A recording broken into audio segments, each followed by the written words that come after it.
প্রিয় শিক্ষার্থীগণ, আশা করি তোমরা সবাই ভালো আছো। তোমাদের দোয়ায় এবং আল্লাহ তাআলার রহমতে আলহামদুলিল্লাহ আমিও ভালো আছি। আজ তোমাদের জন্য আমি নিয়ে এসেছি একটি new math MCQ class solution. হ্যাঁ, আজ তোমাদের আমি দেখা খুব সংখ্যার যে এমসিকিউ গুলো রয়েছে তার মাত্র 10 সেকেন্ডের মধ্যে কিভাবে তোমরা সলিউশন করবে। আজকের ক্লাসে আমি তোমাদের সেই টিপস সেই টেকনিকটি দেখিয়ে দেবো। তবে চলো আমরা কথা না বাড়ি আজকের ক্লাসটি শুরু করি। তবে ক্লাসটি শুরু করার আগে তোমাদের কাছে একটি ছোট্ট রিকোয়েস্ট রইল, যারা এখন আমার ইউটিউব চ্যানেলটি সাবস্ক্রাইব করেনি অবশ্যই সাবস্ক্রাইব করে দেবে। আর এই ক্লাসটি যদি তোমরা ফেসবুকে দেখে থাকো অবশ্যই আমার ফেসবুক পেজটি ফলো করে দেবে। তাহলে আমার নতুন নতুন যে ক্লাসগুলো আসবে সেগুলোর নোটিফিকেশন কিন্তু সবার আগে তোমার কাছে গিয়ে পৌঁছাবে। আজকের ক্লাসে আমাদের কি বাস্তব সংখ্যা। আমরা জানি যে বাস্তব সংখ্যা আমাদের জেনারেল ম্যাথের জন্য খুবই ইম্পর্টেন্ট একটি টপিক, বিশেষ করে আমাদের এমসিকিউর জন্য। আজ আমি অনেকগুলো এমসিকিউ তুলে ধরেছি বাস্তব সংখ্যা তোমাদের জন্য। দেখো, এগুলো তোমাদের পরীক্ষা আসে কিভাবে তোমরা কয়েক সেকেন্ডের মধ্যে কিভাবে তোমরা সলভ করবে সেটাই তো ভাবছো। হ্যাঁ, আজকের ক্লাসে আমি তোমাদের সেই টেকনিকটি দেখিয়ে দেবো। তবে এই এমসিকিউ গুলো তোমাদের সলভ করতে হলে যেটি করতে হবে, প্রথমে একটি সাইন্টিফিক ক্যালকুলেটর নিতে হবে। এরকম একটি সাইন্টিফিক ক্যালকুলেটর নেওয়ার পরে দেখো তোমরা কি করবে। এখানে আমরা কি বলেছি, এক নম্বর প্রশ্ন যেটি আছে, নিচের কোনটি মূলদ সংখ্যা। আমরা জানি কি পি বাই কিউ আকারে সাজানো থাকলে কোন এমসিকিউ পি/কিউ আকারে থাকলে সেটিকে মূলদ সংখ্যা। কিন্তু আমরা এখন তো সেটা করবো না, আমরা এখন কি করব, ক্যালকুলেটরের মাধ্যমে সলভ করব। ক্যালকুলেটরের মাধ্যমে সলভ করে দেখো, এগুলো যদি ভগ্নাংশ আকারে আনে এগুলো কিন্তু ক্যালকুলেটর ওঠানোর পর দশমিক আকারে চলে যাবে। তখন তোমরা কিভাবে বুঝতে যে কোনটা মূলদ আর কোনটা অমূলদ। সাপোজ মনে করো ধরো 5.273 ডট ডটে অনেকগুলো সংখ্যা আসে, এভাবে অনেকগুলো সংখ্যা আসতেছে একের পর এক। তাহলে মনে করে বুঝবে যে কি এটি একটি অমূলদ সংখ্যা। হ্যাঁ, অর্থাৎ দশমিক পরে যদি অনেকগুলো সংখ্যা বারবার আসতে থাকে তাহলে বুঝবে যে কি ওটা একটি অমূলদ সংখ্যা। আর মূলদ সংখ্যা কখন বুঝতে পারবে, দেখো যখন তোমরা দেখবে যে এই যে 2.37 এরপর আর কোনো সংখ্যা নেই। ক্যালকুলেটর ওঠানোর পরে যখন দেখবো 2.37 আর কোনো সংখ্যা নেই, তখন বুঝে যায় এটা একটি মূলদ সংখ্যা। বা আরেকটু কিছু মনে রাখো, ধরো 2.262626 এবার বারবার একটি সংখ্যা একটি সংখ্যা বারবার আসতে থাকে, তখন বুঝবে যে এটা একটি মূলদ সংখ্যা। এই যে এই একটি আবার এই একটি, এই দুই টাইপের যখন তোমাদের ক্যালকুলেটর আসবে তখন বুঝবে সেটি একটি মূলদ সংখ্যা। আর এর দুই টাইপের যদি না আসে তাহলে বুঝবে সেটি একটি অমূলদ সংখ্যা। মানে আমাদের প্রথমে নিচে কোনটি অমূলদ সংখ্যা নির্ণয় করতে হচ্ছে। আমরা কি করবো, প্রথমে ক্যালকুলেটরে আমাদের কোশ্চেনটি উঠাবো।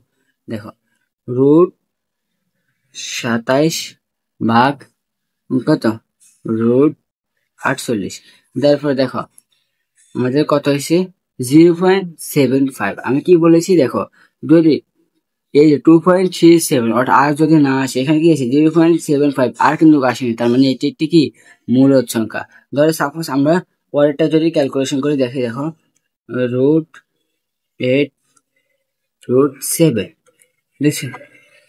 এই যে দেখো এখানে 1.06 এইভাবে অনেকগুলো সংখ্যা, অর্থাৎ আমাদের এ টাইপের সাথে এটা মিলে গেছে। আমরা বলছি কি এরকম থাকলে কি সেটা একটি অমূলদ সংখ্যা। তাহলে আমাদের মূলদ সংখ্যা এখানে কোনটি, আমাদের মূলদ সংখ্যা হচ্ছে আমাদের প্রথমটি, ক নম্বর আমাদের মূলদ সংখ্যা। আমাদের 2 নম্বর যে এমসিকিউটি রয়েছে, আবার আমাদের বলেছে নিচের কোনটি মূলদ সংখ্যা। এবার তোমরা কিন্তু আমার আগে তোমরা এই এমসিকিউটি সলভ করবে কিভাবে। দেখো, আমরা যদি √729 উঠে, দেখো কত আসে 27 আসে, ডাইরেক্ট কত আসে 27 আসে। আর এরপর যদি আমরা √11 উঠে তাহলে দেখো কত আসছে 3, অর্থাৎ এটার সাথে এটা মিলে গেছে, অর্থাৎ এটি একটি কি, এটা অমূলদ সংখ্যা। এরপর আমরা যদি আবার বাকিগুলো আবার যদি উঠাই, √7/3 কত আসে, এই দেখো আবার অনেকগুলো সংখ্যা আছে, তার মানে এটি একটি কি অমূলদ সংখ্যা। অর্থাৎ আমাদের এই যে প্রথমটা 729 মূলদ সংখ্যা, অর্থাৎ আমাদের ক নম্বর আমাদের কি উত্তর। এরপর আমাদের 3 নম্বর যে এমসিকিউটি রয়েছে, দেখো নিচের কোনটি অমূলদ সংখ্যা। এবার আমরা মিলাবো যে এটার সাথে কি মিলে কি না, অর্থাৎ এভাবে দশমিক আকারে বারবার আসে কিনা সেটা আমরা যাচাই করি। এখন আমরা নিচের কোনটি অমূলদ সংখ্যা, আমরা ক্যালকুলেটরে যদি উঠে প্রথমটি, ঠিক আছে, এরকম তোমরা কিভাবে উঠাবো, প্রথমে ভাগ দিবি, এরপর এই যে থ্রি কিভাবে উঠাবো, প্রথমে এই যে শিফট, এরপর রুট দিকে দেখো রুটের উপর থ্রি উঠে যাবে তোমাদের, এরপর কত 66, এরপর নিচে আবার √36 কত, এই দেখো 0.666। আমি কি বলছি, যদি একটি সংখ্যা যদি বারবার আসে তাহলে সেটি একটি মূলদ সংখ্যা, অর্থাৎ এটি মূলদ। আমাদের তো বলেছে এখানে অমূলদ, তার মানে এটি একটি কি মূলদ সংখ্যা। এরপর আমরা যদি পরেরটা দেখি, √8 ভাগ √27 কত আছে 0.66, অর্থাৎ ওই আগেরটির মতো। এটা একটি কি আমরা জানি এগুলো এইরকম থাকলে বারবার সংখ্যা আসলে কি সেটা একটি মূল সংখ্যা। এরপর একটা যদি আমরা উঠাই 6√8, এরপর হচ্ছে √7, এরপর দেখো 0.759, এভাবে অনেকগুলো সংখ্যা এসেছে। তার মানে আমরা জানি কি যদি অনেকগুলো ভিন্ন রকমের সংখ্যা আসে তার মানে সেটা একটি অমূলক সংখ্যা। আমাদের নির্ণয় করতে বলেছি অমূলক সংখ্যা, অর্থাৎ এখানে উত্তরটি হবে কি এটি। 4 নম্বর যে কোশ্চেনটি আমাদের দেওয়া রয়েছে, নিচের কোনটি অমূলক সংখ্যা? দেখো আমাদের ক নম্বরে যেটি রয়েছে √9, কত আছে 83, আর 83 তার মানে এটা একটি মূলদ সংখ্যা। 0.5 এটি একটি মূলদ সংখ্যা, যেহেতু এর উপর আর কোনো সংখ্যা নেই, এটি একটি মূলদ সংখ্যা। এরপর √7 যদি আমরা তারপর দেখো এরপর দেখো এই যে 2 পয়েন্ট অনেকগুলো সংখ্যা এসেছে, তার মানে এটি একটি কি অমূলদ সংখ্যা, অর্থাৎ উত্তর হবে কি √7। খুবই সিম্পল, দেখছি ভাই খুবই সিম্পল। এভাবে তোমাদের পরীক্ষা আসে, তোমরা ক্যালকুলেটার মাধ্যমে মাত্র 5 থেকে 10 সেকেন্ডের মধ্যে তোমরা এই এমসি গুলো সলভ করে ফেলতে পারবে ইনশাআল্লাহ। আর পরবর্তীতে তোমরা কোন চ্যাপ্টার এমসিকিউ সম্পর্কে জানতে চাও তাও অবশ্যই আমাকে কমেন্টে জানাবে, তাহলে আমি পরবর্তী চ্যাপ্টারে সেই এমসিকিউ সম্পর্কে সেই অধ্যায়ের এমসিকিউ সম্পর্কে ধারণা দেওয়ার চেষ্টা করবো। ক্লাসে তোমাদের কাছে কেমন লাগছে তা অবশ্যই কমেন্টে জানাবে।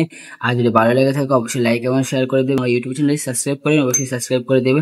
আর যদি ফেসবুকে দেখে অবশ্যই ফেসবুক পেজটি ফলো করে দেবে। আশা করি তোমরা ক্লাসটি বুঝতে পেরেছ।